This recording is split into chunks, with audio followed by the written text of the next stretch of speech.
ficar com cara de aula, mas aqui é um bate-papo sobre inteligência artificial aplicada à saúde, uma linguagem sem juridiquês, sem termos muito técnicos, para você entender e conseguir utilizar de forma segura dentro da sua atuação, seja como médico, como gestor ou como alguém que aplica a inteligência artificial aliada à saúde no seu dia a dia de trabalho. Então vamos lá. Para falar sobre IA na saúde, nós precisamos partir do básico, e o que seria o básico, conceito de inteligência artificial. Ao longo dos anos, o conceito de inteligência artificial passou por muitas modificações. Não é um conceito atual. Inteligência artificial não surgiu nos últimos 5 anos. Eu vou colocar o ano de que tudo começou e algumas referências sobre essa história toda, mas o que eu preciso te dizer, o que você precisa saber, é que, de modo geral, da parte conceitual, a inteligência artificial, ela é um modelo matemático que tem o objetivo de simular a inteligência humana. Então, sim, ela quer ali resolver tarefas como nós resolveríamos, né? Seguir o raciocínio do humano. Mas ela está longe de ser aí com todo o nosso potencial em todas as áreas. A gente vai construir esse conhecimento juntos de tudo que a inteligência artificial pode fazer na área da saúde e também o que ela ainda não pode fazer e ainda mais, o que não é recomendado que se faça com ela. Então, partindo desse princípio, dessa premissa de que a inteligência artificial é um modelo matemático que simula a inteligência humana, nós vamos falar sobre as possibilidades de aplicação dessa inteligência artificial. Eu não sei de qual estado do Brasil você está assistindo esse vídeo, mas pode ser que você se depare com realidades diferentes da utilização de inteligência artificial na saúde. Possivelmente você que está aqui já ouviu falar e conhece, já utilizou o ChatGPT. Mas inteligência artificial não é só isso. E quando a gente fala de IA na saúde, a gente tem que olhar para a finalidade dessa utilização.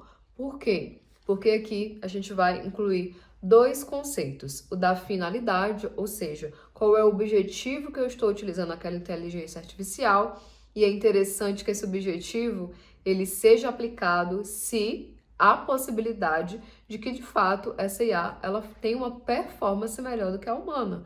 Porque, pelo menos, eu aqui acredito que a gente precisa utilizar a inteligência artificial para o que ela pode fazer melhor do que nós. Se o que ela faz é inferior ao que o humano faz, por que utilizar a IA? Por que entrar aí no risco desnecessário de utilização desse tipo de tecnologia? Então, olhe para a finalidade, qual é o objetivo final. Se ela pode ali entregar um resultado melhor do que o humano entregaria. Ok. Falando nisso, falando em conceitos, o segundo são os níveis de utilização, os níveis de IA e os níveis de risco. A gente vai ter mais assunto para falar sobre isso. Mas não existe aí uma unanimidade em relação aos níveis de risco de IA, nem dos níveis de autonomia. Então, também vou trazer um vídeo sobre isso, que a gente vai entender em quais áreas isso se aplica.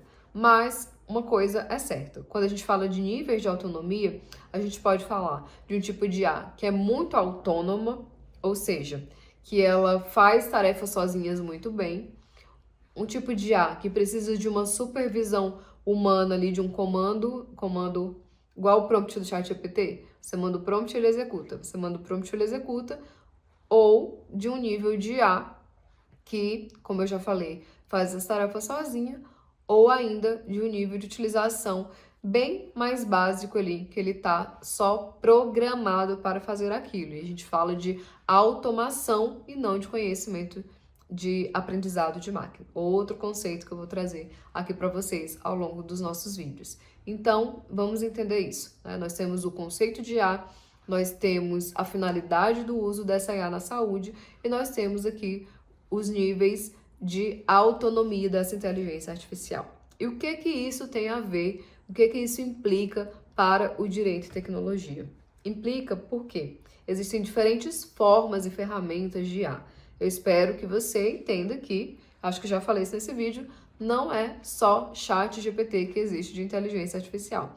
Existem muitas outras ferramentas, desde as bem básicas que usam automação, e vocês vão entender essa diferença lá na frente, até as muito complexas, como, exemplo, cirurgia robótica, que apesar de não ser autonomia de IA, utiliza inteligência artificial para melhorar ali, para aprender como melhorar aquela cirurgia, ou um software que é específico, por exemplo, para dar suporte de diagnóstico para o médico tomar uma decisão. Então, tem um software ali que foi desenvolvido com casos da oncologia, mais literatura da oncologia. O médico usa aquele software, coloca os dados clínicos do paciente e aquele software ele vai dar ali uma sugestão de resultado e de tratamento para aquele paciente. Então, isso também é um nível complexo de utilização. Por quê? Está ali na tomada de decisão, vai implicar na vida do paciente, apesar da palavra final ser do médico.